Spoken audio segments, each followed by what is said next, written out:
ভোরের আলো ফুটতেই নদীর তীরে মানুষের ঢল।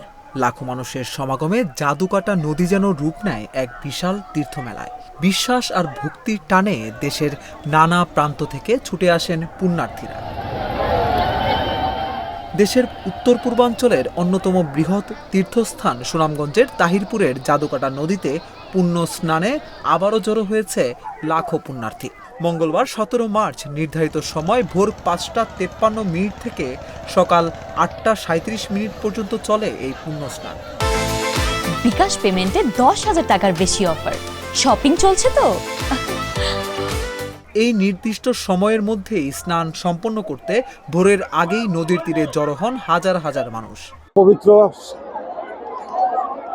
গ্রহণ করার জন্য আমাদের মহাপ্রভু অদ্বৈত মহাপ্রভুর মায়ের মনোবাসনা পূরণের জন্য তিনি ফোন করে গঙ্গারে এখানে আনছিলেন। এটাই ধারাবাহিকভাবে চলে আসছে যুগ যুগান্তর ধরে। আমরা বিশ্বাস করছি এখানে গঙ্গা আছেন এবং এই মর্মে কিছু পুণ্য হওয়া মায়ের জন্য স্নান করার জন্য আসছে। আমরা যে খুব আনন্দ উচ্ছ্বাসে কীর্তন গাছ গেয়েছি এবং সকাল ভোর 5টা 53 মিনিটে আমরা শুরু করছি স্নান।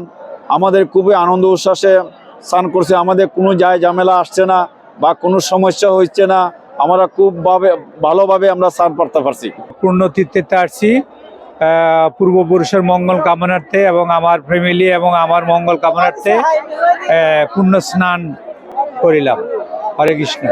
হিন্দু ধর্মাবলম্বীদের বিশ্বাস, চৈত্র মাসের এই বিশেষ তিথিতে জাদুকাটা নদীতে স্নান করলে পাপ মোচন হয় এবং অর্জিত হয় পুণ্য। অনেকেই এই স্নানকে গঙ্গা স্নানের সমতুল্য মনে করেন। এই বিশ্বাস থেকেই প্রতি বছর দেশের বিভিন্ন প্রান্ত থেকে লাখো মানুষ ভিড় করেন এই পুণ্যতীর্থে। সুনামগঞ্জের পরে পলাশের পরে রাস্তাঘাট আমরা একটা ভালো না দেখলাম, কাজ চলছে। যদি কাজটা দ্রুত হয় তাহলে আরো মনে ভালো হইতো, এই যানজটটা কম হইতো। আমি আসলে ধর্মীয় স্থানে আসছি, এখানে তো প্রতি বছরই একটি অনুষ্ঠান হয়, এটা আমরা সবাই জানি, কিন্তু আমি প্রথম অবস্থায় আসছি বলে অনেক ভালো লাগছে। আর এইসব দর্শনার্থী খুবই ভালো লাগছে, আনন্দ হচ্ছে, অনেক মেলা টেলা হয়েছে, অনেক কিছু মানে উপভোগ করতে পারছি। এটাই আমার কাছে বড় ধরনের পাওয়া। প্রত্যেক বছরই আছে, আমরা পরিবার নিয়ে আসছি, আশেপাশে যারা আছে তাদেরকে নিয়ে আসলে খুব আনন্দ করতে হয়েছে। মানুষের বিশ্বাস, পুণ্যের আশা এবং আত্মার শান্তির খোঁজে লাখো মানুষের পদচারণায় জাদুকাটা নদী আবারও যেন হয়ে ওঠে এক বিশাল তীর্থমেলায়। অভিষেক তরফদার, অঞ্জন, ইন্ডিপেন্ডেন্ট ডিজিটাল।